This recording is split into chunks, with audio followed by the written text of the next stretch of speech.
untuk chapter 3, okay, masing-masing ada nota sudah kan? Kamu boleh rujuk nota tu yang Miss sudah bagi dekat GC.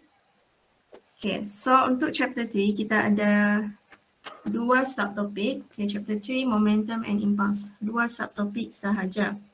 Okay, chapter 3 ni sepatutnya kalau sempat boleh siaplah dalam masa 2 jam ni. Tu kalau sempat lah. Okay, I will try sebab dia sangatlah chapter yang sangat singkat. Ada 2 subtopik saja. So kita akan tengok one by one. Okay. Alright, so the first one, 3.1, momentum and impulse. Okay. Ini adalah nota yang sama lah dengan apa yang ada dalam nota kamu yang Miss bagi tu. Miss just tulis semula saja. Okay, so dekat 3.1, we have 2 learning outcomes. The first one is define momentum and impulse. And then second one, use FT graph to determine impulse. Okay, FT here is the force against time. Okay, so setiap kali kamu perlu ulang kaji kan, if you want to do revision, you always refer back to the learning outcome. Sebab dekat learning outcome ni lah soalan akan ditanya.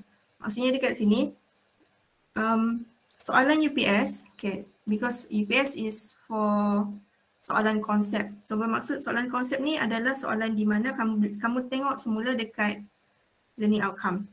So kalau dia cakap define momentum and impulse, maksudnya dekat dalam soalan boleh jadi dia tanya what is the definition of momentum, what is the definition of impulse. Dan also untuk use, okay, use ni adalah dekat soalan exam, dia bukan dalam UPS usually lah, because use ni memerlukan calculation. So apa benda yang memerlukan calculation kita tidak masukkan dalam soalan UPS. Okay, so only 2 learning outcomes here. Can we look at the first one? Okay, momentum. Okay, momentum by definition. Okay, definition dia sangat simple, the product of its mass and its velocity. So kalau dalam soalan tu anything other than this, walaupun maksud dia lebih kurang sama, tetapi kalau dia tidak cakap product of mass and velocity, itu bukan definition yang sebenar. Itu hanya maksud momentum. Kita mau definition. So ingatlah definition is straightforward, is just the product of its mass and its velocity. So apabila kita cakap tentang produk, bermaksud okay, mass times velocity. Okay, untuk momentum, okay, simbol yang kita gunakan adalah P. P is the small letter. Okay, remember small letter. Capital letter adalah untuk pressure. So small letter is for the momentum.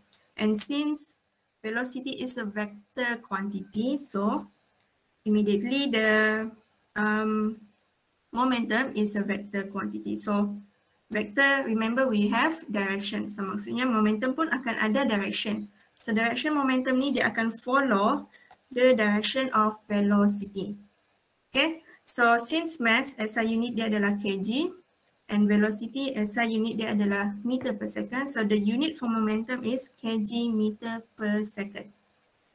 Okay, this is the SI unit for momentum. Okay, so apa dia momentum ni sebenarnya? Okay, setiap objek ada momentum, setiap objek yang bergerak. Okay, any object that is moving has momentum. Okay, because why I said moving? Because according to the formula, we have velocity, so it must be moving. Okay, any object that is moving has a velocity, has a momentum. Okay, manusia pun ada momentum. Okay, kereta, bus, semua yang bergerak tu ada momentum. Okay, so momentum, if we compare, okay, if we compare a bus and a car, okay, obviously bus is bigger than the car. Okay, so if we're talking about the size, we're talking about the mass. Mass of the bus is higher than mass of the, okay, mass of the bus is higher than mass of the car. So obviously, bila kita ada higher, okay, higher mass, okay, mass increase, meaning that the momentum pun akan increase. That is why, okay, untuk bus tu kalau dia sedang bergerakkan, untuk dia berhenti lebih susah, okay, berbanding dengan kereta. Walaupun jika kereta dan bus ni bergerak dengan velocity yang sama. Contohlah kedua-duanya bergerak 80 km per hour.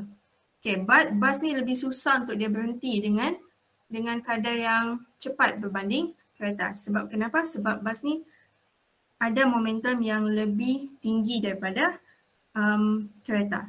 Okay, so you always refer back to the formula.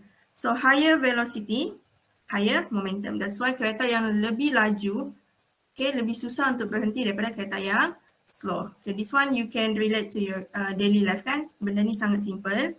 So that's just the overview for momentum. Okay, since momentum is a vector quantity, meaning that we can resolve into x component and y component. Okay, anything that we call as vector, which has direction, kita boleh resolve kepada x and y component. That's why x and y component resolving vector ni yang kamu belajar dekat chapter 1 is very important. Kamu kena master. I know there are some students still can figure out how to resolve lah. Kamu belum dapat lagi the idea apa sebenarnya resolving vector. Okay, I know that one. Tapi it's okay. Sebab resolving vector ni kita akan guna banyak kali. So bila kamu sudah banyak buat latihan, should be kamu sudah boleh mahir lah untuk resolving vector. Okay, so remember untuk momentum, we are going to use the resolving vector as well. Okay, so like I said, momentum is the product of mass and velocity. Okay, if we change the momentum, if the car change the momentum, okay, kereta ni kita ubah momentum dia. Okay, if we change the momentum, we can actually find another quantity. Okay, we can find another quantity which we call it as impulse. So impulse ni, the idea here is just we change the momentum, meaning that changing of momentum is we call as impulse.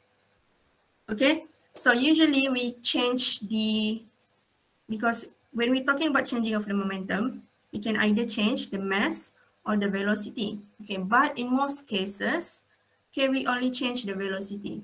Okay, kalau kereta, it's obviously we cannot change the mass, right? Mass is constant, okay, for the whole journey. But if we change the velocity here, meaning that we actually can get the quantity of impulse.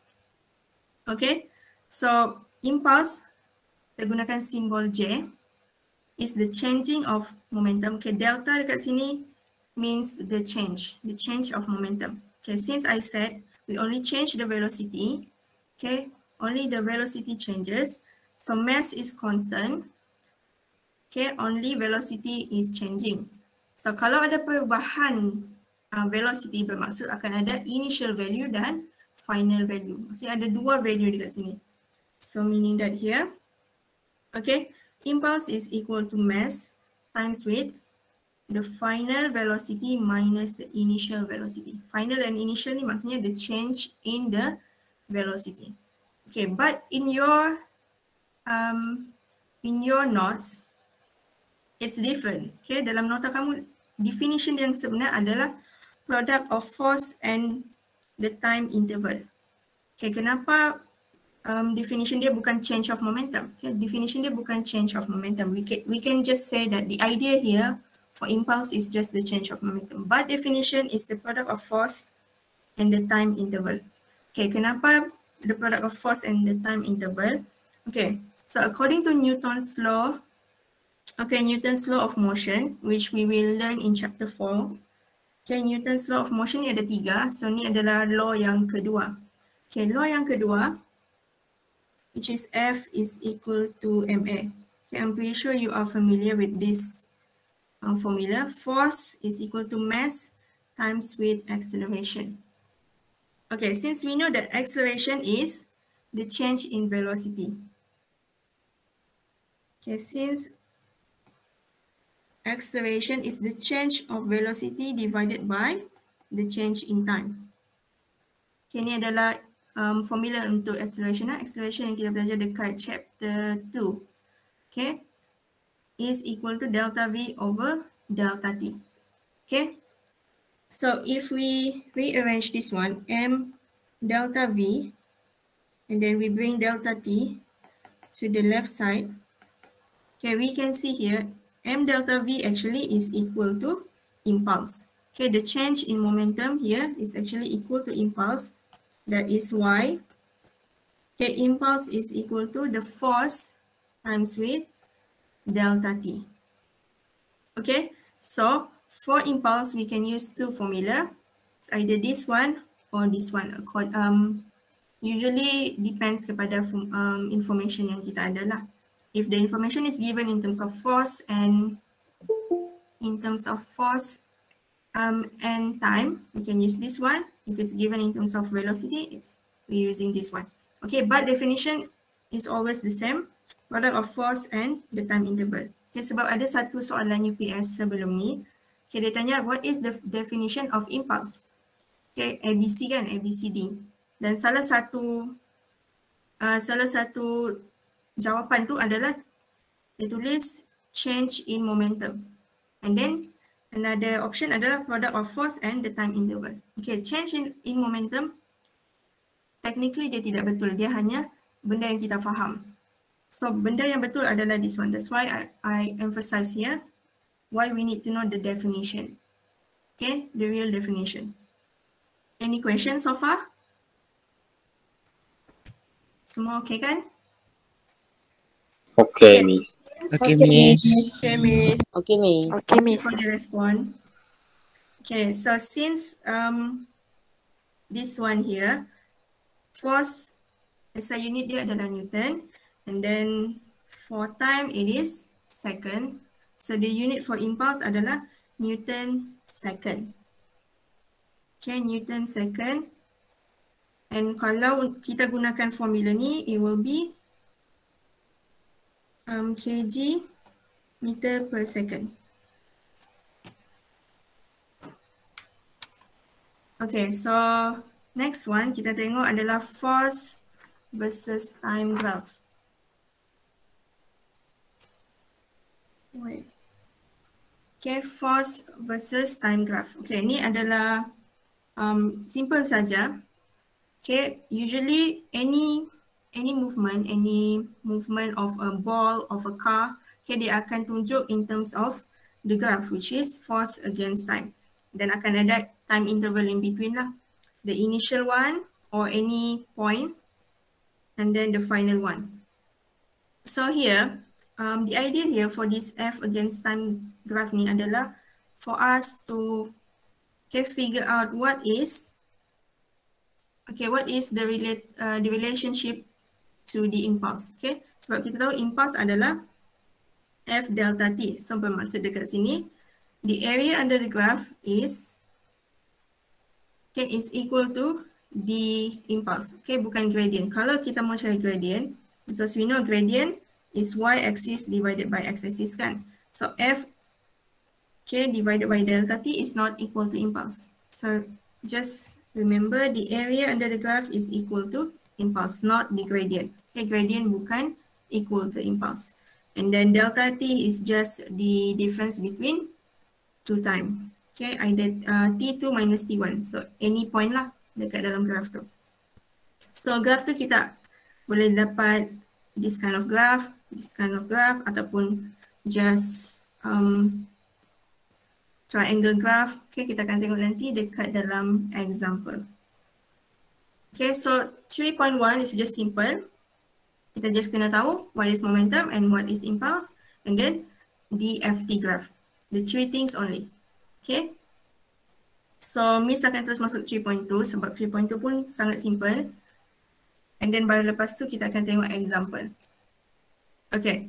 So for 3.2, conservation of linear momentum. Okay, so apa dia conservation of linear momentum ni?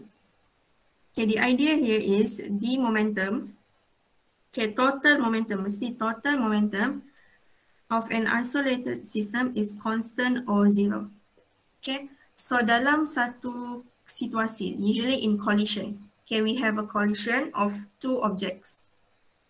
Okay, collision of two objects. Momentum dia kena ada collision of two objects lah, conservation of momentum, I mean. So, if there is a collision between two objects, okay, before the collision and after the collision, the momentum must be the same. Okay, this is the formula untuk the conservation of momentum. Okay, before and after must be the same. The total of momentum before the collision must be the same with after collision. That's why benda tu kita panggil sebagai conservation of linear momentum. So, Dekat sini isolated system meaning that there is no external force. Maksudnya kalau ada dua kereta, okay, two cars, maksudnya tidak akan ada kereta yang ketiga langgar lagi. Okay, dia hanya ada, that's why external force ni tidak akan ada force daripada mana-mana objek atau daripada mana-mana keadaan lah. Kita just anggap force dia sama dengan kosong. Yang terlibat hanyalah the mass of the object and the velocity of the object. Okay, so here, this formula, since before the collision, okay, melibatkan, since dia dalam melibatkan movement kan, so mesti ada velocity. So before the collision, we use the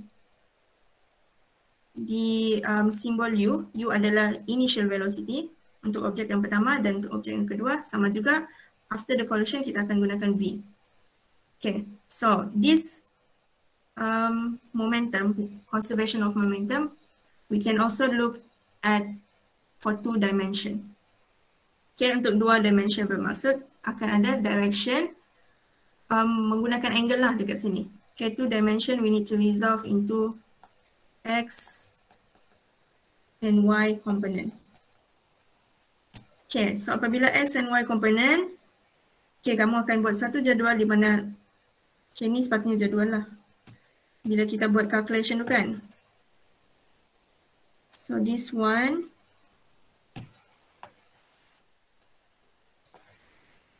okay, bila kita buat jadual tu dekat sebelah kiri X component, sebelah kanan Y component. Tetapi X and Y component ni adalah untuk kedua-duanya, before collision and after collision. Okay. Usually, kalau before collision, usually lah soalan before collision, usually salah satu objek tu akan static. Maksudnya initial velocity dia akan kosong. So usually this one akan jadi kosong lah. Okay, kita tengok dulu di, I think there is simulation here. Okay, so this is the simulation for conservation of momentum.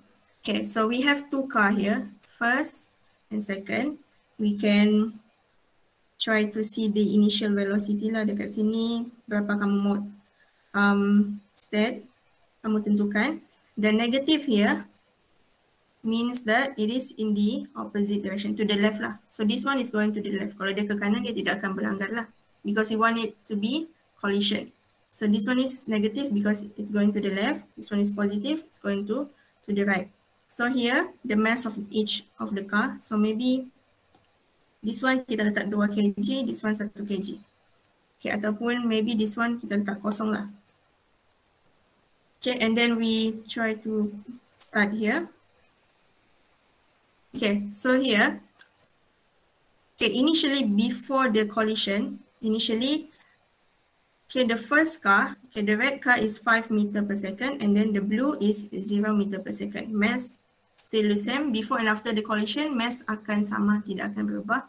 Okay, tetapi selepas collision, lepas dia dilanggar kan, okay, kamu perasan dekat sini, the red car has a velocity 1.7 meter per second, and the blue car has a velocity 6.7 meter per second. So apabila kita calculate, okay, momentum before and after collision ni should be the same. This one adalah untuk case elastic collision. Okay, elastic collision dekat sini bermaksud apa? Kita tengok semula kepada nota. Elastic collision, okay, meaning here, the objects remain separate. Okay, yang tadi tu sebab, okay, satu sebab, wait, mana sudah? Okay, satu sebab dia punya space dekat sini kurang kan, sepatutnya dia remain separate lah, dia tidak akan bersama macam ni. Okay, so the objects remain separate, there will be no loss of energy, and for elastic, energy is always conserved. Okay, tetapi untuk inelastic, the object sticks together, energy is not conserved. Okay, apa maksud stick together dekat sini? Okay, let's see if we want to assign this as inelastic.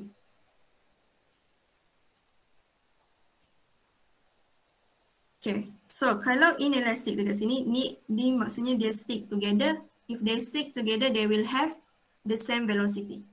Okay, velocity akan sama, 3.3, this one also 3.3. Sebab mereka akan bergerak ke direction yang sama bersama-sama lah. That's why we call it as inelastic. So apabila inelastic, energy is not conserved. Okay, so just to get you the idea of the conservation of momentum in terms of collision. Okay, untuk explosion, it's not in your syllabus, so I'm not gonna discuss about that.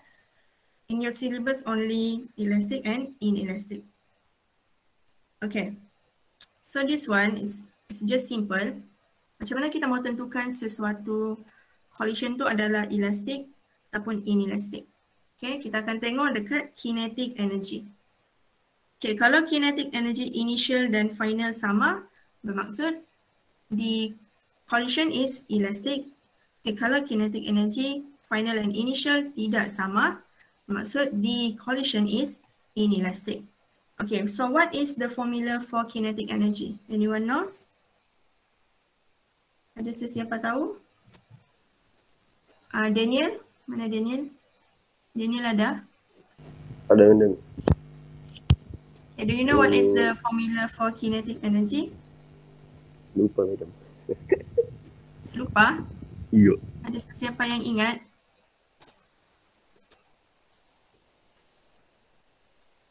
One over 2 mv square. Okay, 1/2 mv square. Siapa yang jawab ni? Jason. Thank you, Jason. Okay. Kinetic energy formula dia adalah 1/2 mv square. Okay. So, benda yang sama, if I say for the initial, dia mestilah total. This one, maksudnya summation, so total. So, kinetic energy for each car we need to calculate. Okay, so this one nanti kita tengoklah calculation. So, always remember the kinetic energy is equal to 1/2 mv square, di mana m here is the mass, v is just the velocity. Okay, I'm not sure if this formula is given in the list of formula. Okay, but usually student akan senang hafal lah this one.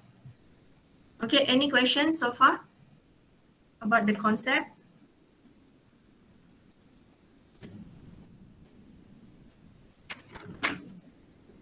Okay, kalau tiada soalan, kita akan tengok example. Where is the example?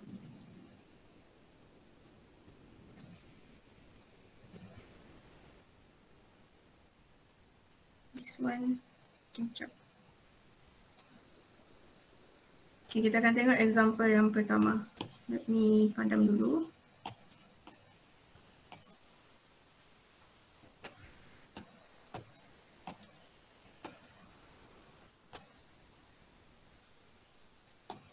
Okay, so first example here. Okay, so a 0.2 kg tennis ball strikes the wall horizontally with a speed of 100 meter per second, and it bounces off with a speed of 70 meter per second in the opposite direction. Okay, calculate the magnitude of impulse, and then if the ball is contact with the wall for 10 millisecond, determine the magnitude of average force exerted by the wall on the ball. Okay, so we are given one object here, which is a tennis ball. So this tennis ball, okay, so usually kalau dalam fizik kita akan always lukis lah untuk kita imagine lah macam mana sebenarnya pergerakan. So lukislah dekat sini. So you lukis a wall here. And then, so let's say this is the tennis ball. So this tennis ball, okay, strikes the wall horizontally, okay? So dia punya direction horizontally here. So with a velocity of 100 meter per second. Itu adalah initial velocity dia lah. 100 meter per second. And then after it strikes the wall, selepas dia sampai dekat dinding ni, what happen is it bounces off. Okay, it bounces off in the opposite direction. So maksudnya daripada sini, okay, dia strike the wall and then dia akan bounce semula in the opposite direction. So ni lukis dekat sini lah supaya nampak so that dia tidak bertindih. So this tennis ball bounces off in the opposite direction with velocity. Ni adalah final velocity dia, which is 70 meter per second. So kalau opposite direction, remember it will be negative. Okay, and then we are given the mass of the tennis ball, 0.2 kg. Okay, so we want to calculate the magnitude of impulse. Okay, apa maksud magnitude dekat sini? Okay, magnitude meaning that, okay, because we know impulse is a vector quantity. Maksudnya dia akan ada direction and also magnitude. Okay, tetapi bila soalan tu spesifik minta magnitude saja, you don't need to include the direction.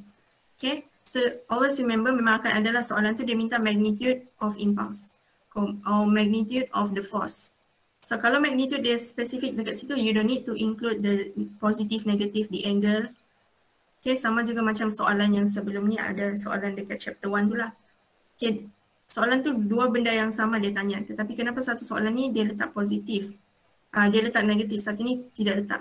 Okay, that's why kamu kena baca soalan betul-betul. Okay, so now impulse, okay, keluarkan formula. Okay, since this one is, as you can see, there's a change in the velocity. So we use the formula. Impulse is equal to m delta v. Mana delta v here is final velocity minus initial velocity. Okay, so make sure all of these are in SI unit. So mass is in SI unit, velocity is in SI unit. So you just masukkan final negative 70 minus initial. So you will get, okay, cuba tekan calculator, dapat berapa?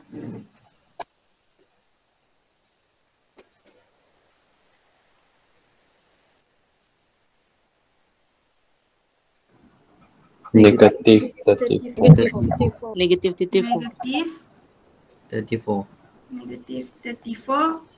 And the unit is Newton second. Okay, kalau gunakan unit ni pun boleh walaupun kita punya formula dekat sini adalah kg meter per second kan. So if you want to use this unit, it's okay because this one adalah SI unit.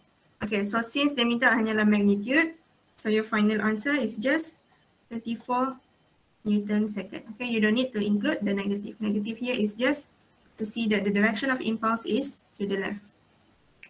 Semua dapat? Dapat. Okay. Dapat, Miss. Alright, bagus. Now next one, okay, we want to find the magnitude of average force. Okay, again here, magnitude of the force. Okay, and then it's given here if the time of contact is 10 meter per second. Okay, bermaksud the time here is 10, bukan 10 meter per second, 10 millisecond. Okay, so millisecond, exponent berapa? Negative 3. Exponent negative 3, right? Okay, so this is the time and we want to find the value for the force. Okay, so since we are given, we already calculated the value for impulse here. So keluarkan another formula untuk impulse which is F delta T. So we want to find F, just masukkan here and here. So okay, J is 34, delta T is 10, exponent negative 3. Okay, F is equal to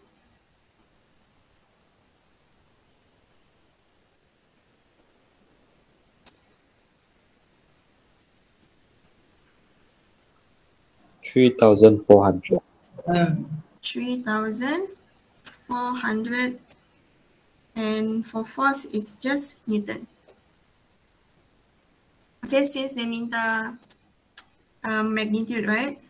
So magnitude, okay, kalau ikutkan, kamu kena letak negatif dekat sini. Okay, kita letaklah negatif dahulu sebab impulse ni adalah vektor, value dia adalah negatif. So nanti kamu akan dapat negatif, force ni sama dengan negative 3,400. But since they minta magnitude saja, so just letak 3,400 Newton. Okay? Any questions so far?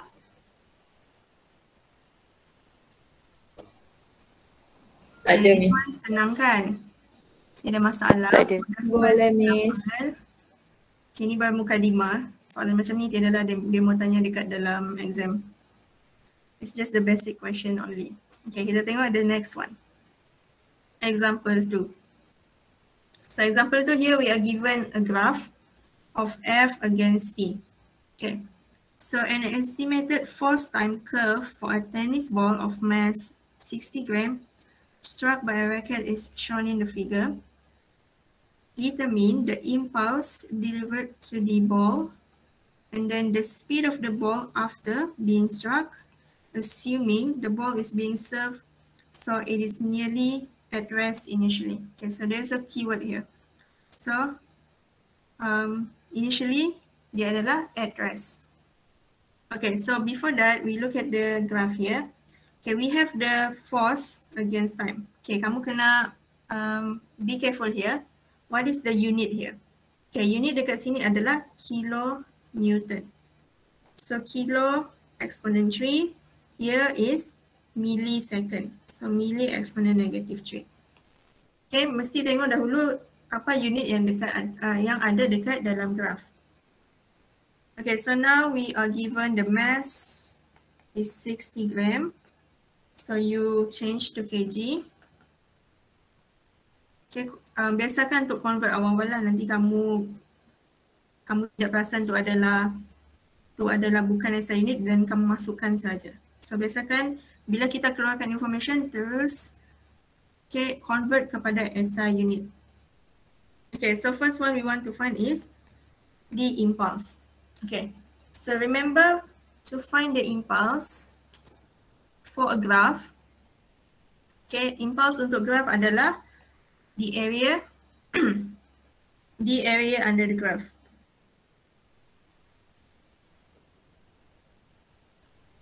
Okay, so graph dekat sini, okay, the shape is the triangle. Bermaksud we can find using the area of the triangle. What is the formula untuk area of the triangle?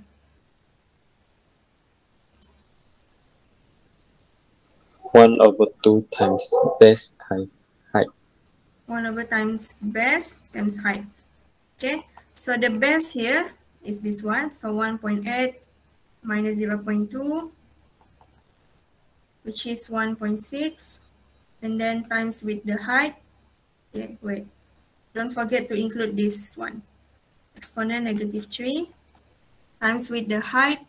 Height is 18 kilonewton. So 18 kilonewton. So kamu akan dapat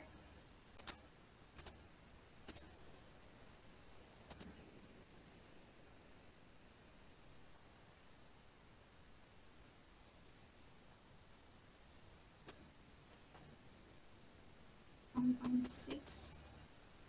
Okay, dapat berapa?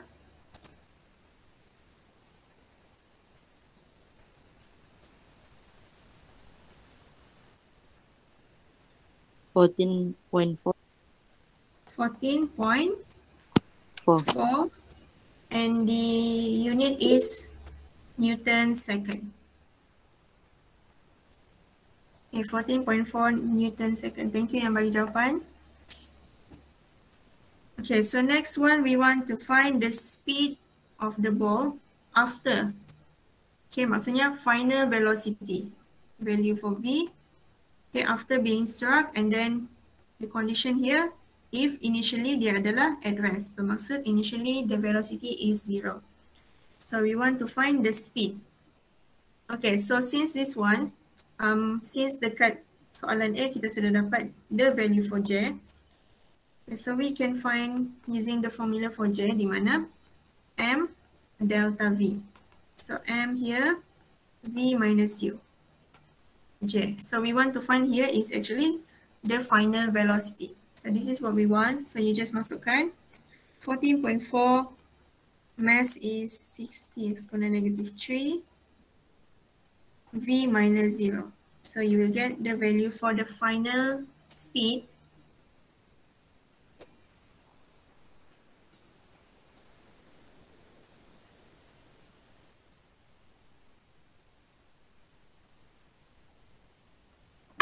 $240. 240 meter per second. Memang positif kan? Tiada negatif. Yeah, Miss. Okay, and also here, you need to be careful because usually soalan kalau dia minta speed tu, we know that speed has no direction. We can just leave it without the direction. Just value for V sajalah. No need to include the direction. Okay, macam this one kan, selamatlah because we get positive. So, let's say if you get negative here, okay, but the question asks the speed, so final answer kamu kena letak just the value only, magnitude saja, direction tidak perlu. Okay, fizik memang macam tu, dia akan confusekan kamu. Because speed and velocity benda yang sama tetapi beza dia hanyalah direction. Sama juga dengan distance and displacement. Okay, any questions so far? Tiada, Miss. Semua boleh ni? Okay, kita tengok the next one. Example 3 untuk 3.1. Okay, so here we have another graph of FT. Okay, let's do the question first. A 150 gram baseball is thrown with a speed of 20 meter per second. It is hit straight back towards the pitcher at a speed of 40 meter per second. The interaction force between the ball and the bat has the shape shown in the figure here. Okay, calculate the maximum force that the bat exerts on the ball and the average force that the bat exerts on the ball. Okay, so we are given the mass here, and then the initial velocity. Okay, and then after the ball is, okay, after the ball hit the pitcher, okay, dia akan kembali semula dengan velocity 40 meter per second. Okay, so sebab dia cakap dekat sini kan, it is hit straight back towards the pitcher. So maksudnya direction of the baseball is now in the opposite direction. So initially it is 20 meter per second, and then the final velocity negative 40 meter per second, because it says here it is hit straight back towards the pitcher. Okay, and then we are given the mass of the baseball, 150 gram. So you just convert kepada kg. 0.15 kg. Okay, so now we want to find what is the maximum force, which is the value here. Okay, the value here, maximum force, bermaksud we need to use the formula according to the graph. Okay, F max. Okay, bukan gunakan F is equal to J is equal to F delta T. Okay, we are not going to use this one. We are going to use, okay, according to the graph. So, keluarkan formula untuk graph.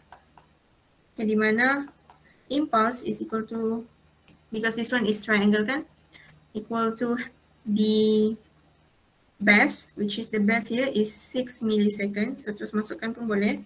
6 milliseconds times with the height, which is the maximum force. Okay, so now this is the formula that we are going to use. Okay, since we want to find F max, we need to find the value for the impulse first. So you need to find the value for the impulse first. So since we are given the initial and final velocity, we can use the other formula, which is mv minus u. So mass is 0.15, and then v negative 40 minus 20, and then you will get the impulse here.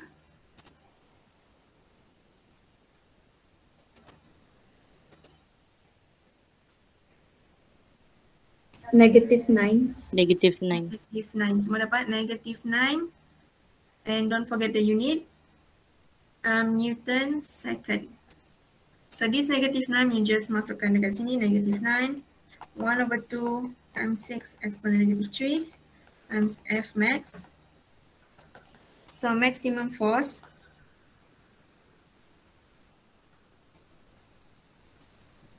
is equal to Negative 3,000 Newton. Negative 3,000 Newton. Okay, so this negative you shouldn't include. Okay, one, because if you see according to the graph, maximum dekat sini adalah dekat atas kan, faksi Y.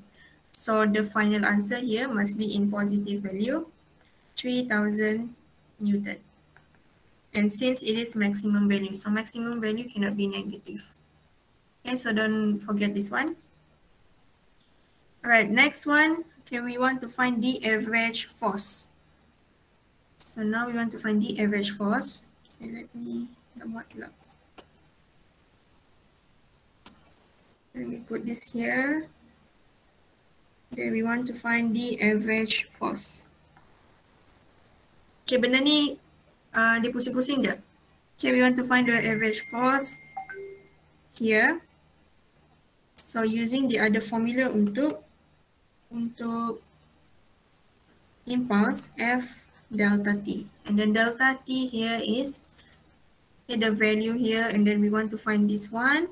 So just masukkanlah negative 9 average force times with 6 millisecond. So average force is equal to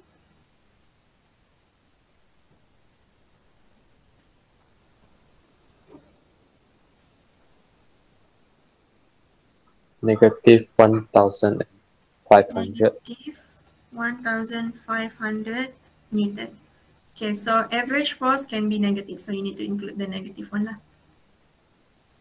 Okay, tetapi untuk maximum force cannot be negative, so you need to ignore the negative one, and then final answer leave it as the positive. Okay, any question?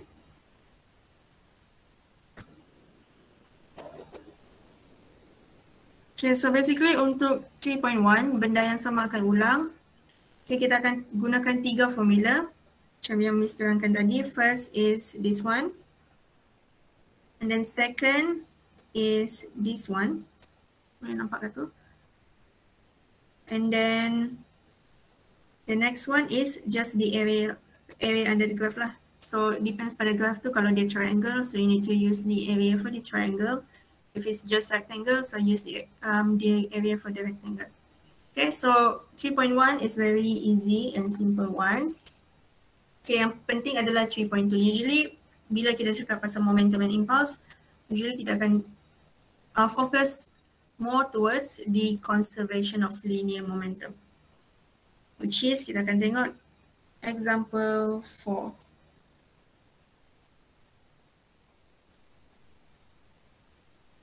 Okay, here, example 4. Before that, any question to 3.1?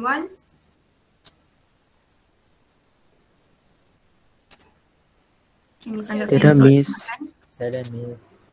Okay, so kita tengok example 4. Example 4 adalah untuk subtopik yang kedua, 3.2. Okay. So a bullet fired from a pistol has a mass 8 gram and a muzzle speed of 352 meter per second. If the mass of the gun is 0.9 kg, what is its recoil speed when fired horizontally? Okay, so we have 2 objects here. So when we're talking about conservation of momentum, akan ada 2 objek yang terlibat. Okay, satu, we have a bullet, and then we have a gun. So we consider the bullet as the object lah. So here, let me try to draw here. This is the gun. Okay, I'm sorry, I don't know how to draw, but is that this one? Or maybe lah, this is the gun. And obviously inside the gun there is a bullet. So kita lukis lah. This is the bullet. Okay, kamu anggap je. And then initially this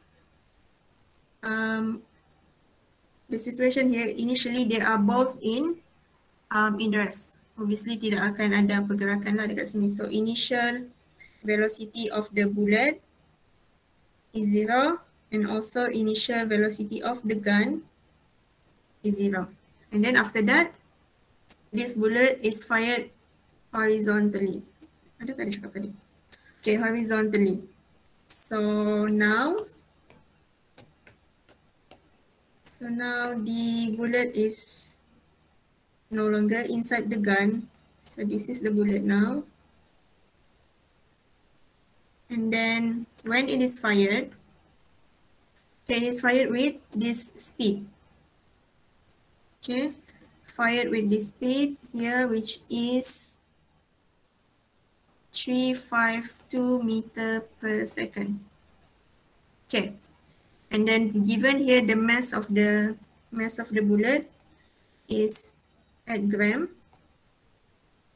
So you just convert to kilogram, and then given the mass of the gun is 0.9 kg. Okay, so now obviously apabila, okay, initially the gun is at rest. Okay, tiada velocity, tiada pergerakan lah. So apabila this bullet is fired, okay, kamu tahu kan dia akan ada momentum. So kalau bullet ni dia ke depan, pistol ni dia akan ke belakang. Okay, sebab dia ada momentum dia. Dia akan tolak semula ke belakang. So the speed here is what we want. Okay, maksud dia dekat sini, what is its recoil speed? Maksudnya recoil speed ni adalah pergerakan dia ke belakang. What is the speed apabila dia sudah lepaskan tembakan ni? Okay, boleh faham ke tu? So here this is the before. This is the after. Ini dekat kanan dekat sini. Okay. So we want to find this value here. Okay, so according to the principle of conservation of momentum, keluarkan, okay, the total momentum initial is equal total momentum final. So initially dekat sini, okay, keluarkan ada dahulu formula lah. M1 U1 plus M2 U2 equal to M1 V1 plus M2 V2. Okay, since initially kedua-duanya adalah kosong, so this one kosong, this one pun kosong, so kosong sama dengan, okay, selepas tu barulah ada value. So M1 dekat sini kita anggap dia adalah, okay, let's label according to what we have already put. So MG VG, MB VB. So G is the gun, B is the bullet. So after the bullet is fired, this is what we want to find. And then we have the value here, this one and this one and this one. So we can find this value. So masukkan MG is 0.9 VG plus MB 0.008. Betul kata 0.008. And then VB 352. So you can find the value for VG. Okay, velocity of the gun, which is equal to negative 3.13. 3.13 meter per second. Okay, you should get negative sebab dia adalah in the opposite direction. Okay, it is going to the left. So dalam jawapan kamu bila kamu kira sepatutnya dapat negatif lah. Kalau tidak dapat negatif tu salah lah. Sebab dekat sini we already include all of the positive and negative value. Okay, boleh? Boleh, Miss. Boleh. Kalau laju bagi tahu. Okay, so this one is just direction dia hanya ke kanan dan ke kiri saja. That's why we don't need to resolve into X and Y component. Okay, so biasakan first kita keluarkan information yang dibagi and then kita lukislah. Bila lukis tu kita boleh nampak sebenarnya direction. Usually kita lukis ni sebab untuk tunjuk direction tu. So that kita nampak direction tu, adakah dia ke kanan, ke kiri, adakah dia angle dia 30 degree, 20 degree macam tu. Okay, so biasakan dalam fizik we always draw first. Okay, so we look at the next one, example 5. Okay, so for this one example, dia sudah bagi dekat sini. So figure shows an object A of mass 200 gram collides head-on with object B mass 100 gram. Okay, after the collision, okay, B moves at the speed of 2 meters per second to the left. So 2 meters per second to the left. Determine the velocity of object A after the collision. Is the collision elastic or inelastic? So there are two things we need to find here. Okay, first we need to find what is the velocity of object A after the collision, and we need to identify whether the collision is it elastic or inelastic. Okay. So walaupun dia sudah bagikan dekat sini objek B dan A macam mana pergerakan dia, dan dia sudah bagi tahu dekat sini wait, let me see. Okay, so basically this one yang dia bagi ni sebenarnya adalah the before collision. Sebab dia sudah letak U kan, U adalah initial velocity, so this is the before collision, di mana okay, B going to the right and then A is going to the left. So going to the left here, you need to include negative dekat sini. So dekat sini kena include negative ah. Okay, kadang-kadang dia tidak akan bagi, so you need to include sebab kamu sudah nampak direction dia is to the left. Okay, so after the collision, kan, yeah, B moves at the speed of 2 meters per second to the left. So after the collision B, so this B moves to the left.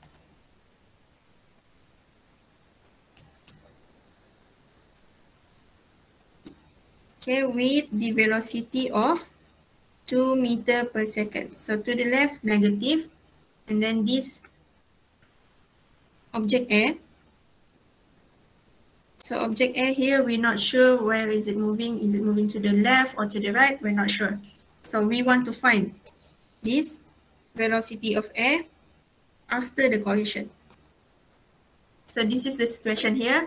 Before, B to the right, A to the left, and then after they both collide, B going to the left, but A, we're not sure is it going to the right or to the left. So we need to figure out what is the velocity here. Okay, so just keluarkan dahulu mass, which is 200 grams, so 0.2 kg. Mass of B, 0.1 kg. Okay, so now keluarkan formula of momentum, conservation of momentum. Okay, total momentum initial equal to total momentum final. So initial kita ada mass and UB. Mass of B, velocity of B plus mass of A, velocity of A equal to mass of A, velocity of A plus mass of B, velocity of B. So this is what we want, VA. So yang lain just masukkan MB 0.1, UB 3 plus plus MA 0.2, UN negative 6. Okay, remember to include negative. MA 0.2, VA plus MB 0.1, VB. What is the value for VB? Negative 2.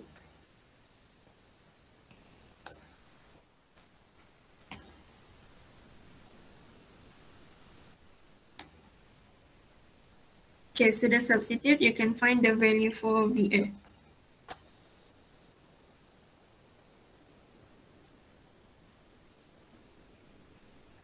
Okay, double check betul tak Miss punya substitution. Semuanya 1, 3.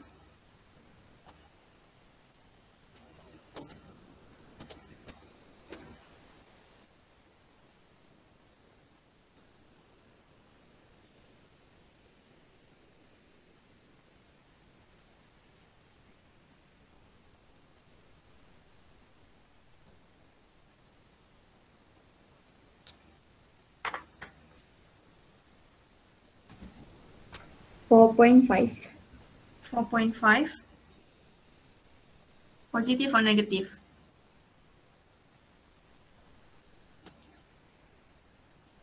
.5 meter per second. Betulkah semua dapat? Miss, macam saya ada tertinggal. Ada yang tertinggal? So dapat berapa? Okay, cuba tekan dulu. Negatif 3.5 kah, Miss? Negatif, yes, negatif 3.5. Ngam-ngam kah? Negatif 3.5 Ya, Miss, 3.5. Yes. Sorry. meter per second. It's okay. Negatif 3.5 meter per second. So semua dapat negatif kan? Yes. So if it's negative, then you know that Yes. the direction is to the left. So maksudnya this object A is going to the left as well.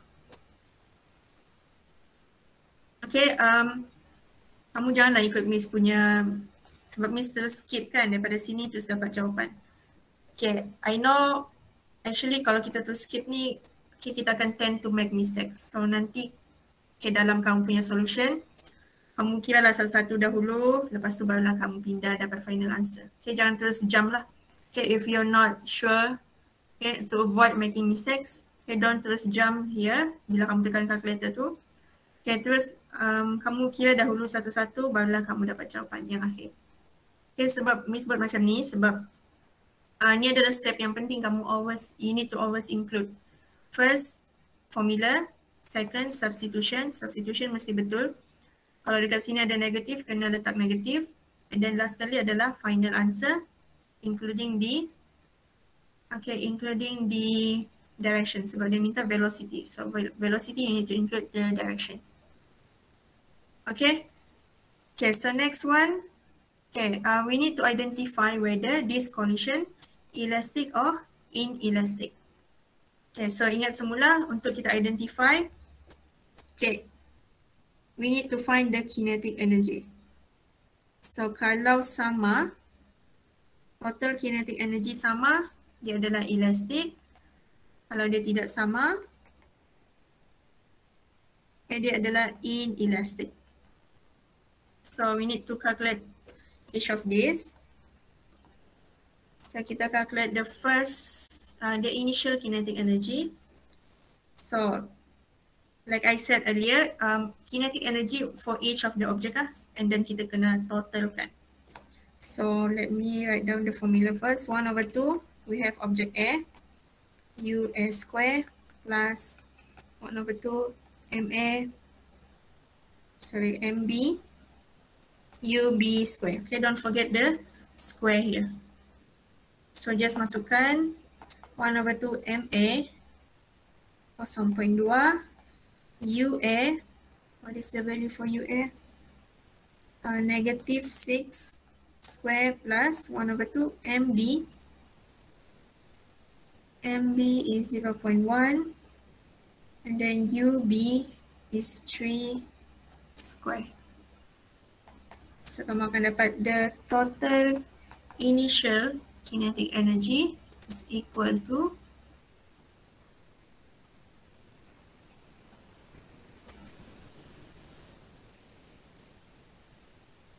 4.05. 4.05. And then what is the unit for kinetic energy?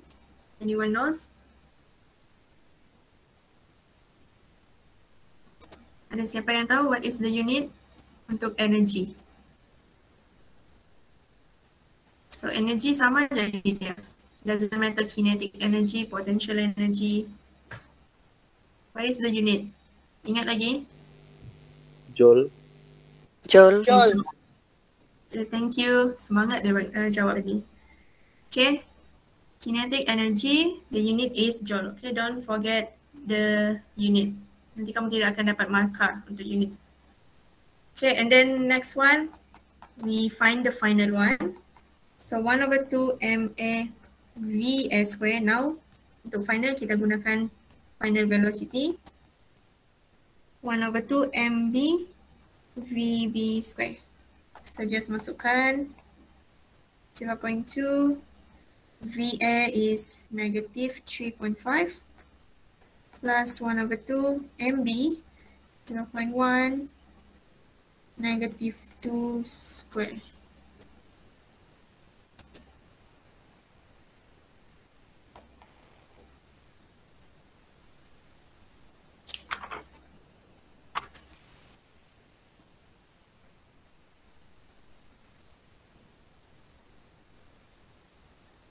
One point 425.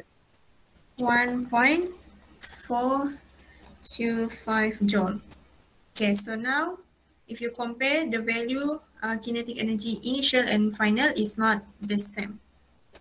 So kinetic energy initial is not equal to kinetic energy of final. So thus the collision is inelastic.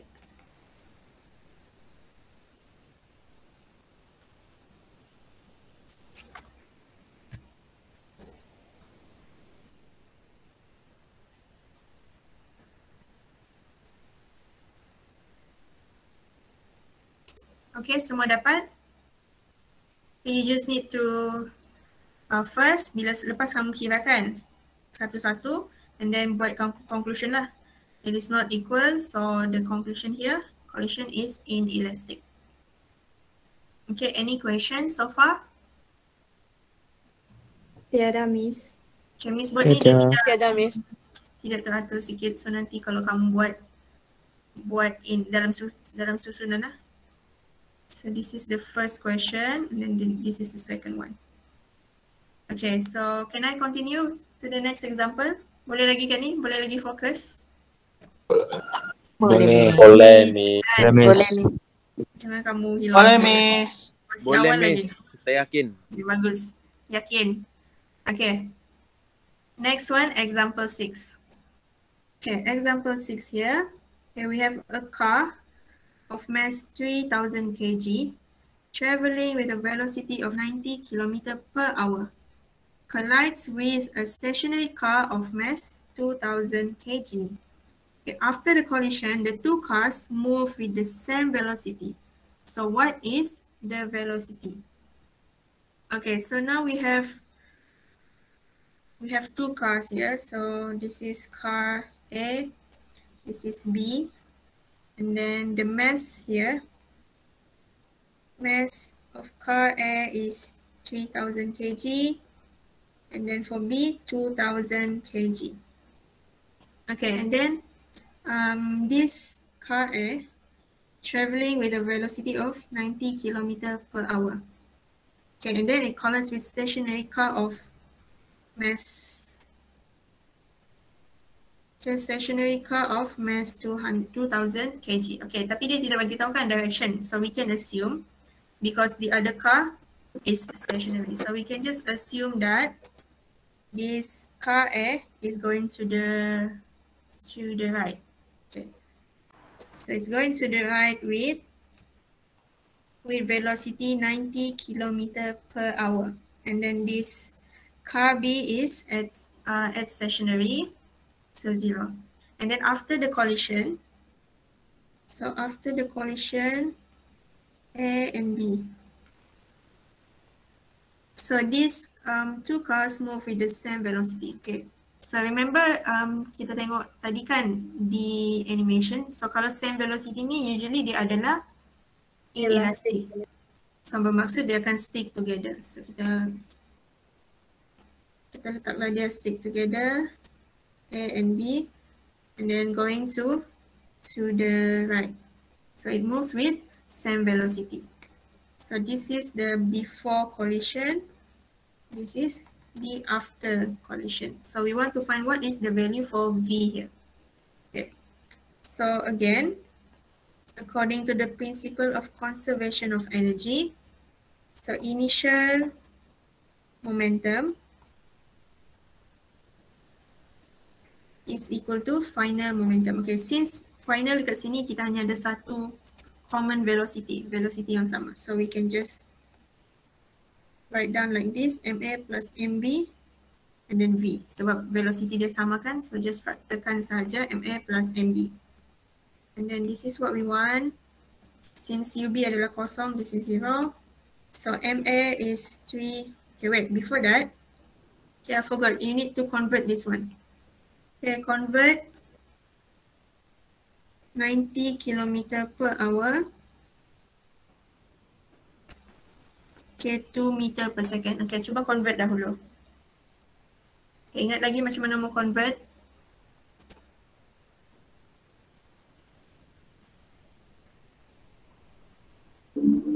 Times 60. Berapa dia? 2 point? 25. 25. 25. 25 meter per second. Semua dapatkan? 25 Yeah. meter per second. Dapat.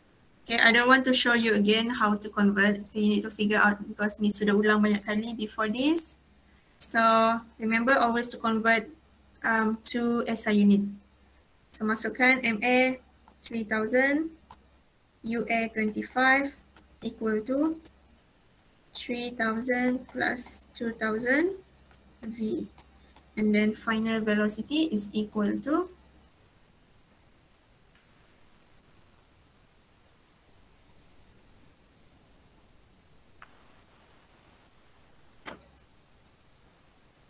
15 meter per second. 15 meter per second. Semua dapat 15 meter per second. Let me check my answer. Okay, 15 meter per second.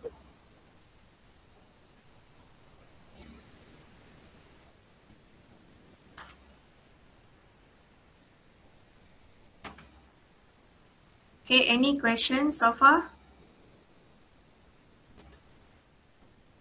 Semua boleh? Miss? Brian, okay? Okay, okay. Okay. Okay, boleh continue? Next Boleh, one. Miss. Boleh, Miss. Okay, Boleh. example yang seterusnya, example 7. Okay, so now example 7. So this one, okay, since we are given the figure here, okay, kamu boleh nampaklah dekat sini kita ada angle, maksudnya okay, we're now in the 2 dimension. Okay, 2 dimension of momentum. Okay, now let's read the question first. So a tennis ball of mass m1 moving with initial velocity u1 collides with a soccer ball of mass m2 initially at rest. Okay, after the collision, the tennis ball is deflected 50 degrees from its initial direction with a velocity of v1 as shown in figure. Okay, suppose m1 is 250 gram, m2 900, u1 20 meter per second, and v1 4 meter per second. Calculate the magnitude and direction of the soccer ball after the collision. Okay, let's write down the information first. So we have m1 250 gram, and then u1 20 meter per second, and then we have m2 900 gram. Okay, terus ubahlah 0.9 kg, here 0.25 kg. And then u2 is initially at rest, so 0. And then v1 is equal to 4 meter per second. And then we want to find v2. Okay, calculate the magnitude and direction of soccer ball. So soccer ball ni, kalau dia cakap magnitude and direction, meaning that we want to find the velocity after the collision. Okay, so now what we need to do first is we need to identify dekat mana yang perlu resolving vector. Okay, kalau tengok dekat before the collision here, okay, direction dia hanya pergi ke kanan, maksudnya dia dekat x axis sahaja. Okay, dia tiada y axis. So kalau tiada y axis bermaksud untuk before collision y axis kita adalah kosong. Then after collision pula kita ada x dan y axis. Okay, so first of all, let's draw a table first. Okay, ni adalah cara Miss lah. Kalau kamu figure out another method to solve this kind of question. Okay, terpulang kepada kamu mana kamu rasa lebih senang. So, wait. So, buat jadual X component and Y component. Okay, Miss buat macam ni sebab kita lebih senang nampak the flow of the calculation. Okay, so untuk X component keluarkan dahulu M1 U1X plus M2 U2X equal to M1 V1X plus M2 V2X. So ni adalah initial, ni adalah final. Okay, sama juga untuk Y component M1 U1Y plus M2 U2Y equal to M1 V1Y plus M2 V2Y. Okay, same thing here. This one initial, this one adalah final. Okay, so since dia sudah bagi kita tidak perlu lukis sudah. Okay. So now, as I said before, untuk before collision, we only have X component only. Okay, pergerakan dia dekat X component. So Y component adalah kosong untuk before collision. So kita tengok dekat sini Y component before collision, which is this one. Bermaksud these two kosong, tiada value. So ni kosong lah. Kita akan letak sini kosong and then sama dengan dekat sini berada value. Okay. Now dekat yang ada value ni, kita tengok dekat sini we need to resolve. So since pergerakan dia adalah ke bawah kan, M1 ni. Is it M1? Okay, pergerakan dia adalah ke bawah untuk M1. So when we resolve that, so ni adalah X component, ni adalah Y component. So V1X, and then we have V1Y.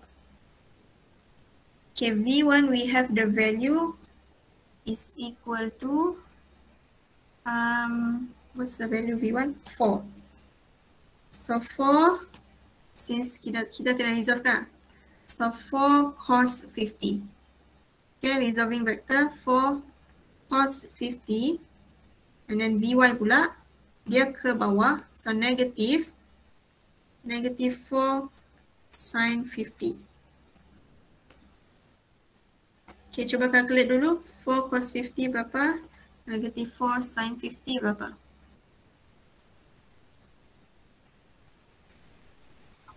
2.57.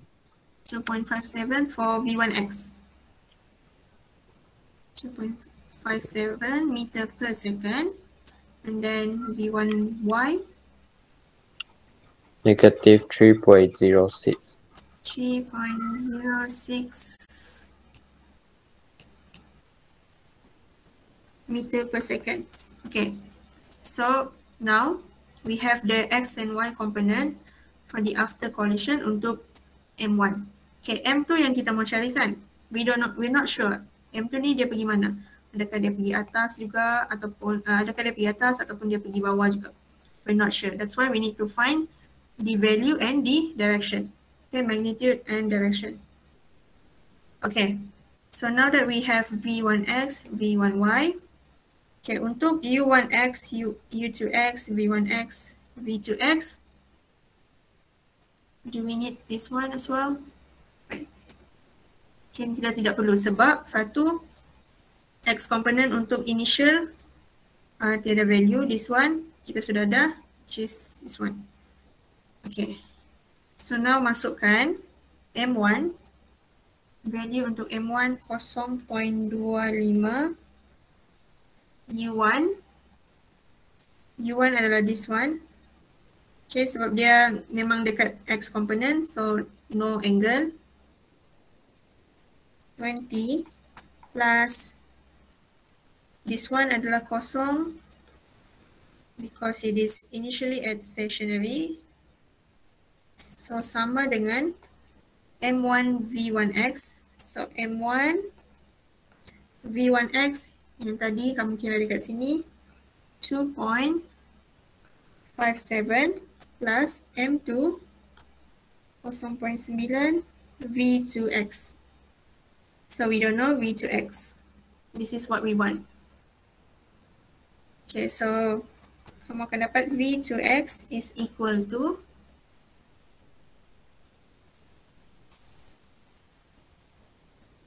4.84. 4.84 meter per second. Okay, I forgot to mention, so since they minta magnitude and direction untuk V2, so always keep in mind you need to find V2X and V2Y. Okay, so now that we have V2X, we can find V2Y. So masukkan M1, so since dekat sini initially tiada Y components, so sama dengan kosong, okay. So ingat initially kita tengok dekat sini. Dekat sini pergerakan hanya dekat X axis. So Y component akan automatic jadi kosong. Okay, now M1 0.25 V1Y negative 3.06 plus M2 0.9 and then V2Y. So you will get V2Y is equal to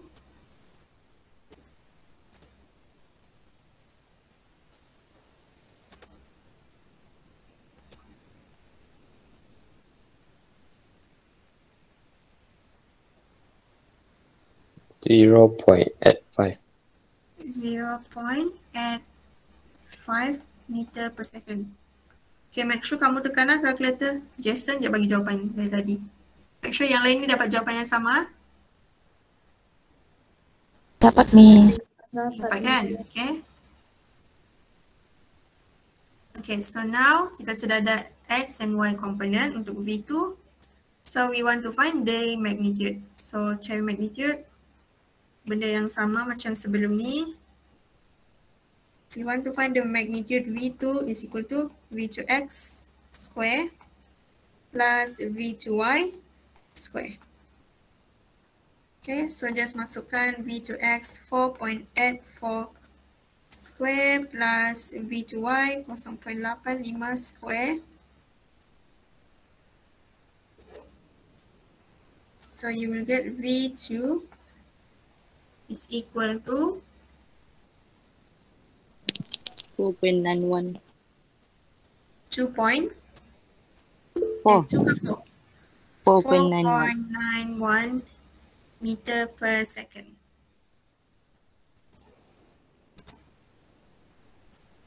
Okay, 4.91 meter per second. Okay, so now we need to find the direction. So using tangent is equal to V to Y divided by V to X. So V to Y is 0.85 divided by 4.84. Then you will get the angle here.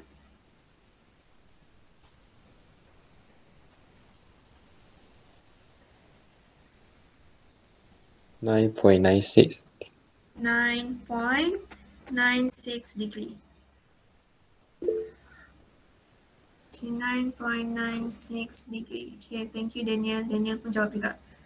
9.96 degree. Okay, so now, okay, kita kena tentukan 9.96 ni dia dekat mana? Is it above x-axis or below x-axis?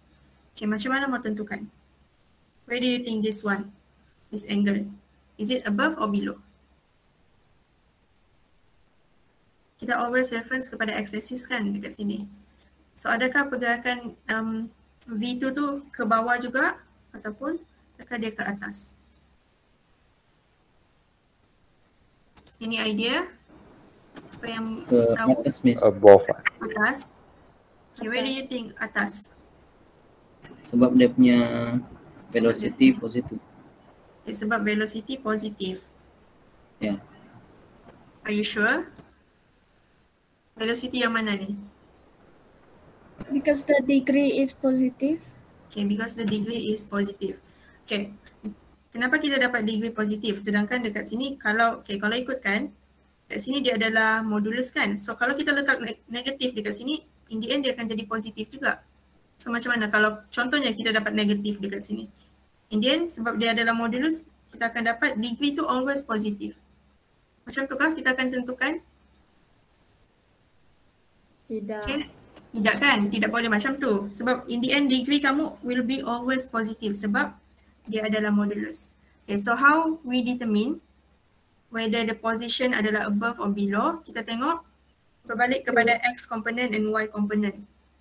So X and Y here adalah positif. So kalau kita plot kan, contoh ni adalah kita anggap dia sebagai koordinat lah. Okay, sebagai koordinat X, V2 ni kalau kita letak sebagai koordinat, X dia adalah 4.84 positif, Y pula positif juga. So if we plot, okay, in X-axis here, X and Y axis kan. So this one Y, this one X. So kalau kita plot kan this value, kita akan plot, contohlah dekat sini adalah 4.85, this one adalah 0.85. So here. So if we plot, it is actually here. Dia adalah dekat atas positive x-axis. Dan lepas tu barulah kita letakkan the degree here 9.96.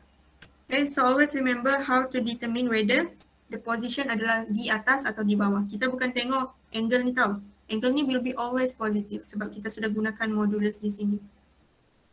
Okay, kita akan tengok kepada X and Y component. So that's why kena hati-hati di sini adakah dia positif ataupun negatif. Okay, so here you will say it is above positive x-axis. Kalau contoh salah satu, contohlah kita punya Y ni adalah negatif, bermaksud dia adalah di bawah. Okay, macam yang V1 ni. V1 ni kan, X dia positif, Y dia negatif. That's why dia punya vector tu ke bawah. Okay. So always remember that one. Boleh? Miss, Boleh. Soalan Boleh, yang lain? Miss. Miss, so we need to plot the graph to No need. the- You don't need to plot the graph. Okay, you just need to state the value and the angle and then mesti set lah above positive ataupun below positive x-axis. Kalau tulis above x-axis saja salah, kamu kena make sure dia positif atau negatif. Sebab kalau dekat sini, kalau kita dapat vector tu dekat sini, dia sama jugalah, dia adalah above x-axis. But this one kalau dekat sebelah ni dia akan jadi negative x-axis. That's why kena penuh above positive x-axis. Okay. Okay, Miss. So now, okay, kita akan tengok the next one lah, example N. Okay, I want to skip this one tapi sebab dia, actually dia adalah benda yang sama sebenarnya. So okay lah, I will discuss juga example N ni. Soalan dia lebih kurang sama dengan example 7 tapi ada sedikit perbezaan di sini. Okay, so example 8. So we have a ball moving with a speed of 17 meters per second, strikes an identical ball that is initially at rest. After the collision, the incoming ball has been deviated by 45 degrees from its original direction, and the struck ball moves off at 30 degrees from the original direction as shown in figure. Calculate the speed of each ball after the collision. Okay, so this one, dia sudah bagi figure, so you can imagine lah how, okay, what is the direction here. Okay, so first of all, we have two balls, and these two balls are identical. Dia bagi tahu identical ball. So this is the keyword here. And then we have, okay, kita letaklah the first ball, U1 is 17 meters per second. And then the second ball, initially at rest, which is 0. And then after the collision, so as you can see here, the first ball going 45 degrees, downwards. This one 30 degree upwards. So V1 and then we have V2. Okay, but we are not given what is the speed here. Speed ni yang kita kena cari. Ada dua benda yang kita kena cari dekat sini. V1 and V2. So this one is a bit complicated. You need to use simultaneous equation sebab kita ada dua unknown. So apabila ingatlah apabila dua unknown, meaning that we need to use simultaneous equation. Okay. So again, since we have angle, we need to resolve into x and y component. Okay. So now, benda apa yang kena resolve adalah V1 and V2. U1 kita tidak perlu resolve sebab dia tidak angle. So boleh letak sini V1. V1x is equal to V1. This one is V1, right? V1x is equal to V1 cos 45. And then V1y. So since V1 ni dia ke bawah, maksudnya y-axis dia adalah ke bawah. Okay, y-axis dia ke bawah, so bermaksud dia adalah negatif V1, negatif V1 sin 45. And then V2 pula will be V2 cos V2x. So V2x is equal to V2 cos 30, and then V2y, V2 sin 30. Okay, dia adalah di atas, so y-axis dia adalah positif, x-axis pun positif. Okay. Okay, now kita buat jadual.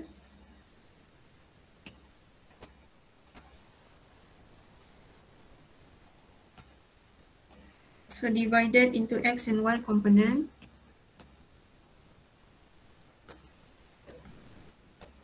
So we have x component, y component, and then masukkanlah M1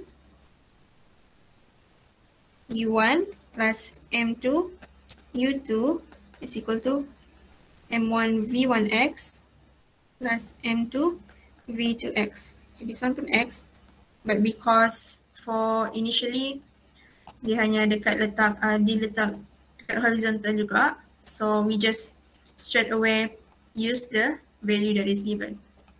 So sama juga M1 V1x plus M2, sorry bukan x, y, V1y plus M2 V2y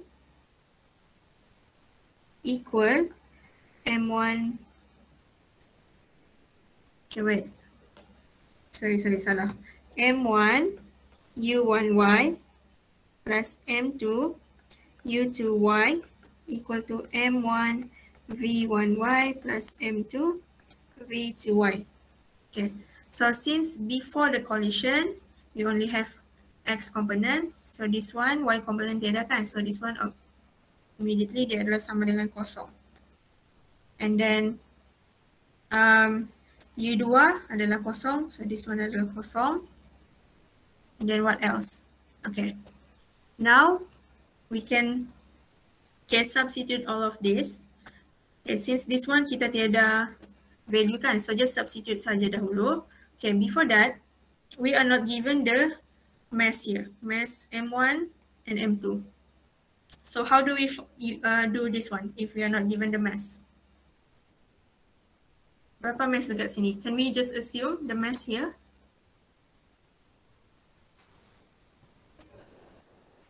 Anyone ada idea? Cancel out the mass. Cancel out the mass. Okay. Macam mana kita mau cancel out tu? Macam mana kita tahu? Apa dia Azmi? Persamaan tu bahagi dengan dia punya mass. Sebab massnya sama kan? Okay, sebab mass dia sama.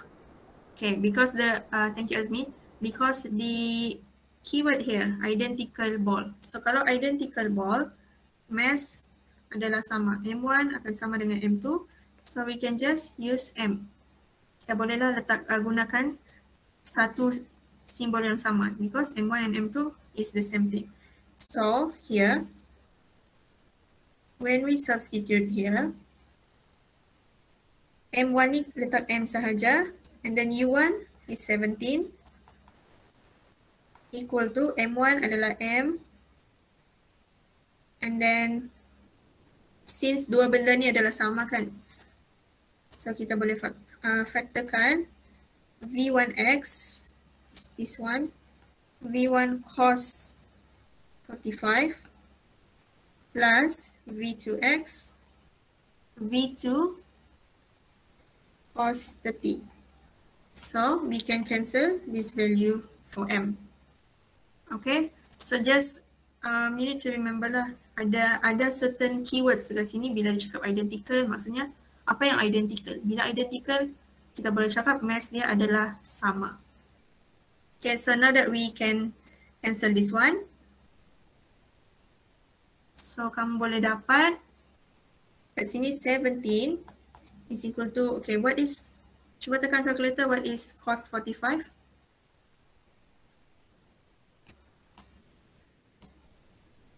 Cos 45 equal to 0.71. 0.071. 0.071. 701. 0.01. 0.01. 701. Okay, V1. And then plus cos 30.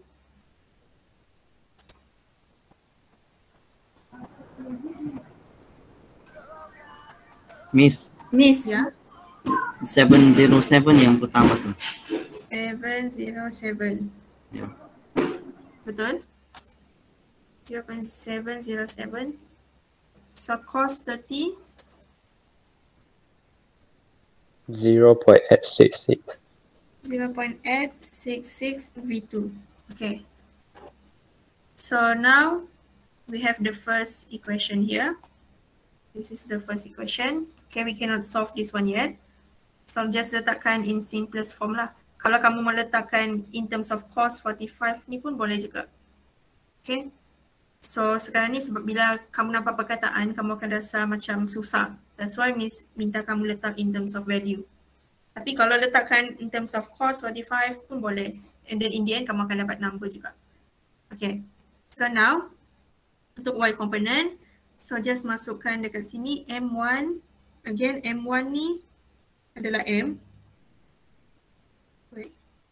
Let me use the same color. So M1 adalah M. V1Y is this one. Negative V1 sin 45 plus M2 is just M. V2 sin 30.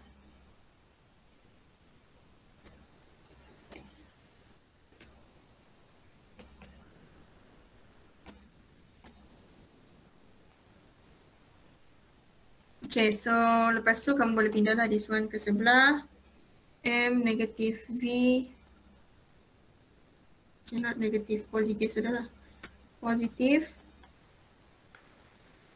And then equal to MV2 sin 30. So these two boleh cancel. So kamu akan dapat V1 is equal to V2 sin 30 divided by sin 45. So V1 here, cuba kira sin 30 divided by sin 45 equal to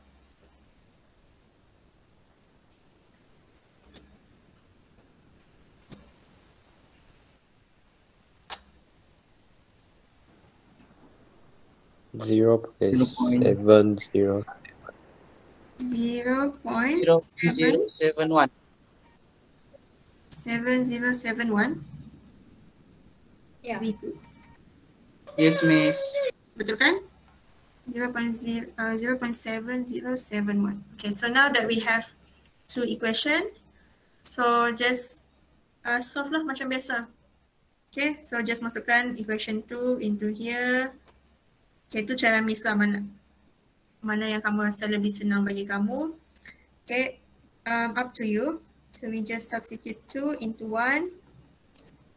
17. So just masukkan V1.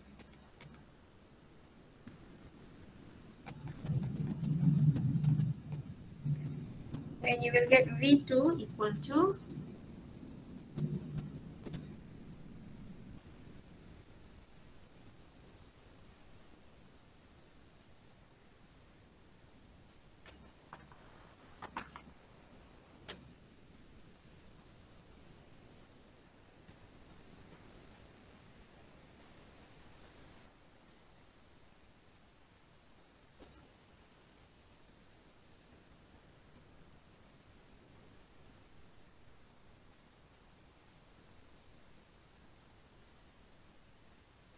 12.44. 12.44 meter per second. Betulkah? 12.44. Betul. Betul. Betul, Miss. Okay, betul kan? Semua dapat 12.44 meter per second. So now we can find the value for V1. Just masukkan.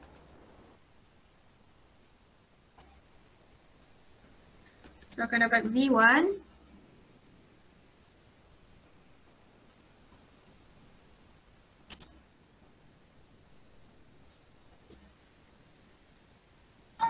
8.796 8.796 meter per second. 8.7963. 96 cukup lah. 796 pun cukup. Awal dapat 8.802. Yang lain dapat berapa? Dapat ni kan 8.796 ataupun 8.802? Sama juga, Miss. Sama 8 juga. point. This one. Sama je, Miss. Sama, Miss. Kalau yang dapat 8.802 tu awal dapatkan. Maybe because that's why bila kita mau dapatkan final answer ni kan, lebih direkomend lah. Bila kita kira semua value dekat sini, kita letak at least 3 titik perpuluhan. Okay, jangan 2. Kalau dekat sini kan, kalau kamu letak 0.82, 87, so that's why final answer kamu akan ada berbeza sedikit. Okay, so sebelum kita dapat final answer, yang lain semua letak at least 3 ke 4 titik perpuluhan. Okay, jangan letak 2. Bila kamu tekan calculator untuk cari value this one lah. Okay, so final answer sahaja kita boleh letak 2 titik perpuluhan. Sebelum tu semua kita letak, tinggalkan at least 3 lah, 3 ke 4 titik perpuluhan. Okay, so this one, so now that we have value for V1 and V2, we don't need to find the direction. Sebab direction sudah dibagikan 30 dan 45 degree. And since soalan tu minta speed sahaja, which means final answer just letak value here. Okay, you don't need to find again the what I call is the direction. Okay, boleh? Okay, soalan ni nampak macam susah, tapi bila kamu buat step by step, okay, should be okay. Okay, jangan rasa soalan ada angle kena resolve ni rasa susah tau. Benda ni sangatlah simple sebenarnya. Kamu just perlu ikut step by step sahaja. Okay, step yang pertama apa? Which is kita kena keluarkan formula. Keluarkan information. Lepas tu barulah keluarkan formula. Okay, so daripada formula ni, contoh kalau kita sudah resolve X and Y component, so keluarkan dahulu resolving untuk V1 and V2 since kita ada 2 unknown kan. So just buat step by step. Tidak perlu rushing untuk kamu substitute semua value. Okay, tidak perlu rushing. And satu lagi, always remember if we want to find 2 unknowns, meaning that we are going to use simultaneous equation. Okay, benda ni memang common lah. Benda yang common kita kena cari 2 unknown kalau dalam fizik. Okay, so this kind of question is the question that you usually see in exams question. Macam ni lah lebih kurang soalan exam. Dan soalan dekat dalam tutorial pun tu lebih kurang soalan exam juga tu. Okay, soalan di mana dia akan minta, sebab dia punya jalan kerja ni panjang kan. So basically macam ni lah soalan exam kamu untuk momentum and impulse. Okay, untuk example 9 and 10 Miss tidak sempat mau bincang sebab kita sudah mau dekat pukul 12. Tapi 9 and 10 ni should be kamu boleh jawab lah. Sebab dia benda yang sama juga. Sama lebih kurang juga dengan example yang kita bincang sebelum ni. So nanti kamu cuba jawab 9 and 10. And then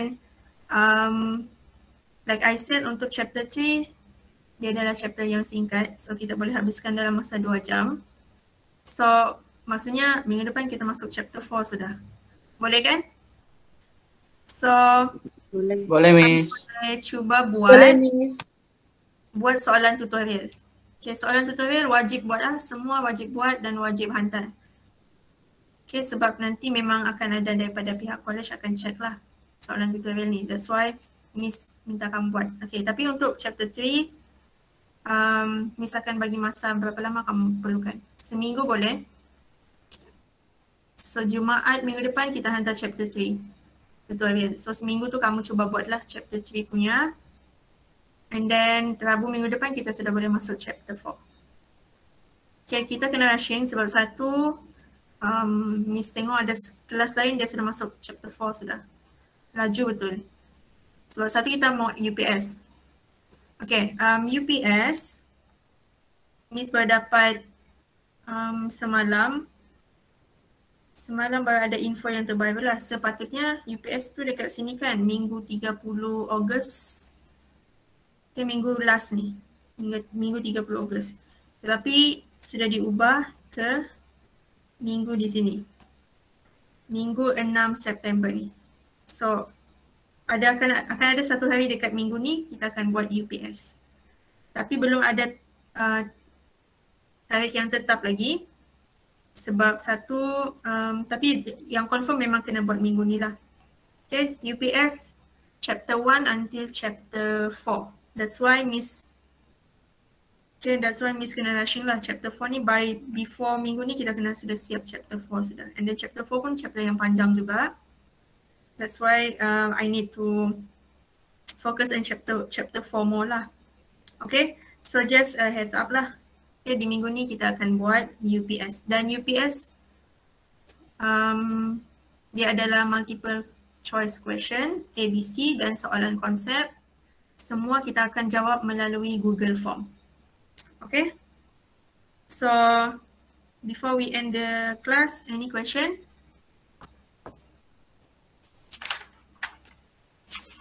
Ada sesiapa ada soalan? Tiada, Miss. Tidak, Miss. Miss, Okay, so nanti Tak ada, Miss. siapa mau tanya soalan? UPS tu chapter 1 until 4 bahkan? Yeah, 1 until 4 Okay. only. And chapter UPS dia hanya tanya konsep saja, tiada calculation. Calculation yang benda ni kan, yang this one, tiada keluar dalam UPS lah. So jangan risau untuk UPS, nanti misalkan buat soalan revision lah. Untuk kamu jawab, biasakan nampak soalan konsep lah. That one misalkan bagi kamu soalan tu dekat Google Form nanti. And should be UPS ni, okay, UPS ni sebenarnya dia susah. Satu susah sebab dia adalah soalan konsep. Dan satu dia multiple choice question. Kalau salah-salah lah, kamu tiada markah, kesian ke apa. Okay, dan Miss tidak boleh bantu kamu. So try to study for UPS lah, sebab UPS ni sangat penting. Satu, dia masuk dalam markah PB kamu. Before this, ramai student Miss, UPS dia rendah. So bila UPS dia rendah, dia akan effect lah. Effect kamu punya markah, sebab kamu punya markah PB adalah 60%. And then UPS ni diambil 20% daripada markah PB. So 40% tu adalah daripada practical test, lab report and assignment. Tapi UPS ni 20%, which is a lot. Okay, so try to study betul-betul lah untuk UPS. Dan satu lagi, UPS 1, UPS 2, UPS 3. Kita ada 3 UPS lah, UPS 1, 2 dan 3. Dan 3 UPS ni kita akan ambil average mark. So sayanglah kalau kamu dapat markah yang rendah untuk UPS. Tapi untuk lab report, untuk assignment, usually lab report, assignment, practical test, student akan dapat markah yang tinggi. Okay, usually akan dapat 40 marks tu maybe 35 and above lah usually. Tapi disebabkan UPS ni yang kamu akan dapat markah rendah. So please do study for UPS. And apa lagi sebelum Miss lupa. Okay, malam ni ujian diagnostik tu. Okay, please stand by 7.45. Standby sudah. Okay, standby lah kamu dekat, kalau kamu guna phone, standby lah dekat phone kamu, charge semua. So kalau kamu punya, contohlah kamu rasa jam 7 tu kamu check, kamu punya line sangat-sangatlah slow. Okay, bagi tahu Miss awal-awal. Okay, so that I can arrange you to do another time. Okay, kalau betul-betul line kamu tidak boleh dibantu, sudah langsung tak boleh buka Google Form. Okay, please let me know so that I can help you. Okay, and ada seorang saja yang tidak gunakan, tiada email MOE lagi, which is Kimberly. Kimberly adakah dekat dalam ni? Ada, Miss. Kimberly belum ada kan? Iya. Email MOE. So Kimberly boleh guna personal email, tapi yang lain semua kena sign in guna email MOE . Dan semua kena tengok dekat Google Classroom. Okay, Miss tidak akan bagi link dekat dalam WhatsApp. Dekat Google Classroom saja, semua kena tengok dekat sana. Okay, so kalau tiada soalan, okay, any other question? Tiada, Miss. Tiada, semua okay. Tiada. Tidak, Miss. Semua mau makan sudah okay. So we will end the class here. Okay, then I'll see you in our next class.